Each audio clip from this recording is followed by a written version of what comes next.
உலகமெங்கும் உள்ள அனைத்து இறைமக்களுக்கும் வணக்கம்.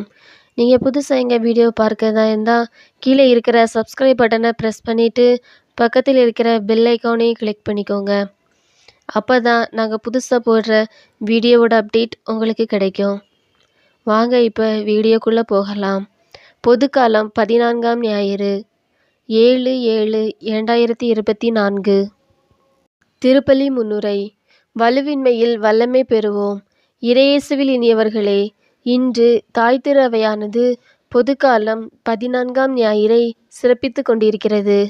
இன்றைய நாளில் முதல் 2 வாசகங்களும் பலவினங்கள் நிறைந்த நமக்கு கடவுள் வல்லமையும் ஆற்றலும் தருகிறார் என்றும், நற்செய்தி வாசகம் இயேசு தம் சொந்த ஊரில் புறக்கணிக்கப்படுவதையும் கூறுகிறது.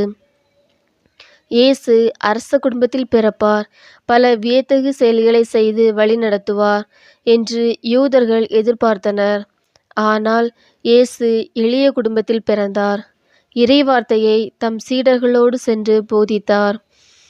எனவே இயேசுவே மெசியா என்று மக்கள் நம்ப மறுக்கின்றனர். அவர் செய்த வல்ல செயல்களைக் கண்டு வியப்பில் ஆழ்ந்தாலும் அவரில் நம்பிக்கை கொள்ள தயங்கினர். இன்று நாம் நம் உற்றார் உறவினரின் வளர்ச்சி கண்டு மகிழ்ச்சி கொள்கிறோமா? அவர்கள் வளர்ச்சிக்கு உதவுகிறோமா?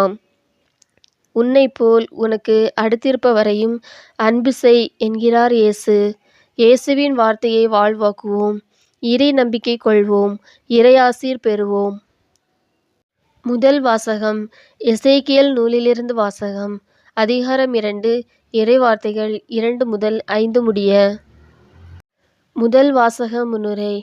இறைவாக்கினர் எசேக்கியேல் நூலில் கடவுள் இஸ்ராயேல் மக்களுக்கு இறைவாக்கு உரைக்க சொன்ன செய்தியாவது: எனக்கு எதிராக கலகம் செய்யும் கடின இதயம் கொண்ட இஸ்ராயேலின் தலைமுறையினரிடம் அவர்கள் தங்கள் தீய வழிகளை விட்டுவிட்டு கடவுளிடம் திரும்பி வரும்படி கூறுங்கள்.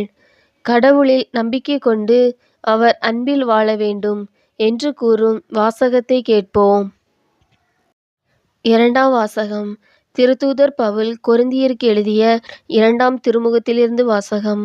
அதிகாரம் 12, இறைவார்த்தைகள் 7 முதல் 10 முடிய. இரண்டாம் வாசக முன்னுரை. கொரிந்தியருக்கு எழுதிய 2ஆம் திருமுகத்தில் தூய பவுலடியார் கூறும் நற்செய்தியாவது: என் உடலில் குத்தும் முள் போன்ற துன்பத்தை நீக்குமாறு கடவுளிடம் வருந்தி வேண்டினேன். ஆனால் ஆண்டவர் என் அருள் உனக்கு போதும் என்றார். எனவே நான் என் வலுவின்மையைப் பற்றி பெருமை பாராட்டுகிறேன். இடர்கள் நெருக்கடிகளிலும் வல்லமை பெற்றவனாய் வாழ்வதால் மனம் மகிழ்கிறேன் என்கிறார். நம் துன்பங்களில் கடவுள் நமக்கு துணையாயிருக்கின்றார் என்று கூறும் வாசகத்தை கேட்போம். விசுவாசிகள் மன்றாட்டு.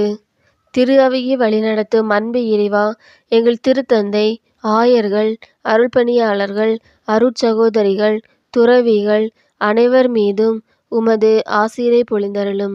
அவர்களுக்கு இறையாட்சி பணியாற்ற நல்ல உடல் உள்ள ஆன்ம நலம் தந்து காத்திட வேண்டுமென்றும் இறையழைத்தல் பெருகிட வேண்டுமென்றும் உம்மை மன்றாடுகிறோம்.